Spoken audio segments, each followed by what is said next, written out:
इस हफ्ते में आप जरा ट्रेड डेफिसिट देखें आपका कितना बड़ा है और आपका इंपोर्ट का बिल 2022 पे पहुंच गया है। जो 3 साल पहले जब गवर्नमेंट गिरी थी, जो आपने कहा था हम रिकवरी की तरफ जा रहे हैं। अब ये इस शहबाज राणा साहब की उन्होंने इस बार जो खबर थी बड़ी डिटेल के साथ उन्होंने इसके ऊपर लिखा कि पिछले क्या कुछ हुआ। जो बात हम कर रहे हैं ना कि वो शायद पाकिस्तान की इकॉनमी इस तरह चली गई है, गवर्नमेंट बता देना कि डायरेक्ट इन्वेस्टमेंट कितनी हुई है। हम क्राइटेरिया यही रखेंगे कि डायरेक्ट इन्वेस्टमेंट आएगी, फॉरेन डायरेक्ट इन्वेस्टमेंट, और उसकी बुनियाद के ऊपर नई जॉब्स क्रिएट होंगी। अच्छा, आपने जो कंट्रोल जो भी जिस तरह से आपने चीज़ें की हुई हैं वेल एंड गुड है, उस हवाले से अगर आप देखेंगे तो क्या कोई ऐसी खुशहाली आ गई? मैं उसकी एक मिसाल, एक क्राइटेरिया आपके सामने रख देता हूँ। जब गवर्नमेंट्स ये समझती है ना कि हमने जो डिलीवर किया है वो ग्राउंड पे नजर आ रहा है, लोग हमसे खुश हैं, तो फिर वो बल्दियाती इंतखाबात भी करवाती हैं, फिर वो डिले में नहीं जाती, वो टैक्टिक्स नहीं इस्तेमाल करते, फिर आप गैर जमाती करवाने की कोशिश नहीं करते या जो भी उसमें कर सकते हैं। इस वक्त भी कोई एक इलेक्शन ऐसा होने जो फेयर इलेक्शन हो, जिसके अंदर तमाम स्टेक होल्डर्स को कहा जाए जाएं जी पॉलिटिकल खेलें, आप जितना खेल सकते हैं आप पे है। एक इलेक्शन भी इस वक्त जो सेटअप है वो पीपल्स पार्टी का है, नून लीग का, XYZ का है, उसको अफोर्ड नहीं कर सकते। एक बात। दूसरी बात जो आप कह रहे हैं ना कि वो पॉलिटिकल इंडिफरेंस हो या निकलने नहीं दिया जा रहा, देखें इस वक्त जो तहरीक इंसाफ के साथ पंजाब में हो रहा है या बाकी जगहों के ऊपर हो रहा है, उसमें पीपल्स पार्टी खामोश है ना। पीपल्स पार्टी का कुछ स्टांस नहीं है।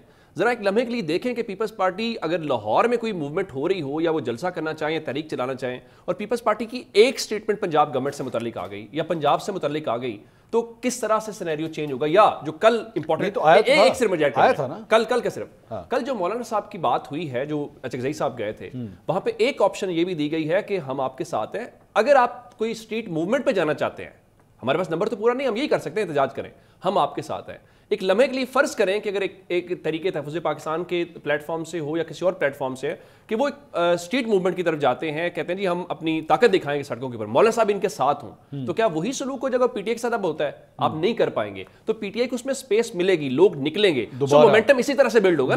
दोबारा मेरा इस बात के ऊपर इख्तिलाफ है कि इनके आपस में सियासी स्टेक्स इस तरह क्लैश करते हैं। मौलाना साहब का बेस क्या है? खैबर पख्तूनख्वा। खैबर पख्तूनख्वा में आपके ख्याल में वो पाकिस्तान तहरीक इंसाफ लेड किसी तहरीक को फॉलो करेंगे? नहीं, वो भी नहीं करेंगे। नहीं, मौलाना साहब को अगर अचकज़ई साहब अपोजिशन लीडर बन सकते हैं, सीट से है ना। सॉरी, सबसे ज्यादा इख्तिलाफ ही गंडापुर की सीट से। क्या पीटीआई उसको सरेंडर कर देगी? नहीं। उस सीट को मौलाना को अपीस करने के लिए वो भी नहीं कर रही। मंसूर साहब, अगर अचकज़ई साहब अपोजिशन लीडर बन सकते हैं, अगर वो बनाए जा सकते हैं, पाकिस्तान तहरीक इंसाफ से क्लैश नहीं करते। नहीं, मैं वो कह रहा हूं, अगर एक ऐसा सिनेरियो हो जिसमें तहरीक इंसाफ को भी नहीं कर सकते, तहरीक इंसाफ को पॉलिटिकल स्पेस मिलती हो या कम से कम उनके लिए कोई अच्छा माहौल बनता हो, तो एक लम्हे के लिए क्या मसला है कि मौलाना फजलुर रहमान? मुझे बताएं, जो पीटीआई या इमरान खान की लड़ाई किसके साथ है? जाहिर है वो सियासी लड़ाई तो नहीं है। किसके साथ है? सियासी लड़ाई नहीं है। किसके साथ है? ताकत के साथ है। ताकत के साथ। तो मौलाना फजलुर रहमान ताकत से टकराएंगे इमरान खान की खातिर?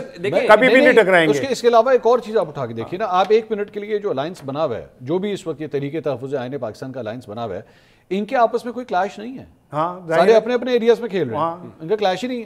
कोई स्टेक एक दूसरे से वो टकराते नहीं है। महमूद अचकज़ई साहब को अगर आप ये कर रहे हैं वो इसलिए क्योंकि आपको वो तंग नहीं करते कहीं पे भी, ठीक है। उसके बाद आ जाए वो मजलिस वाहिदत मुस्लिमीन, वो आपकी वैसी अलायंस है, पीटीआई की वैसी वो अलायंस है। शाहिद खान अब्बासी साहब वो तो पॉलिटिकल मैप पे कहीं पे एग्जिस्ट ही नहीं करते।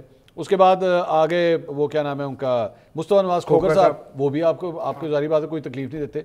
तो आपको तो अभी टसल वाला कहीं जगह, टसल सिर्फ आता है मौलाना फजलुर रहमान के साथ। इख्तिलाफ है, लेकिन क्या पीटीआई को पॉलिटिकली मौलाना साहब से कोई थ्रेट है कि उनको रिप्लेस कर देंगे या उनकी पॉपुलैरिटी नीचे ले आएंगे? बिल्कुल भी नहीं। मौलाना साहब का डायरेक्ट क्लैश है पीटीआई होगा। क्या पीपल्स पार्टी नून लीग आपस में नहीं था? नहीं है ना, मसला हल हो गया नहीं है ना। क्यों नहीं था? नहीं, आज नहीं है ना, आज नहीं है ना। यही तो मैं तो आज की बात पॉसिबिलिटी है ना। लेकिन मिसाक जमहूरियत हुआ है ना। नहीं, वो मिसाक मौलाना साहब पीटीआई हो सकता है, क्यों नहीं हो सकता? वो इसलिए क्योंकि कॉमन एनिमी था ना। फाइन, अभी कॉमन एनिमी था। अच्छा, लेकिन उसके बाद वो मिसाक जमहूरियत कहीं रहा ही नहीं, एक दूसरे के खिलाफ अदालतों में गए। मैं वैसे बात कर रहा हूं। अभी मैं ये कह रहा हूं कि आपके नेचुरल अलायंस बनने के लिए या whatever you are suggesting, alliance Mansoor हमेशा 1 पॉइंट पे होता है।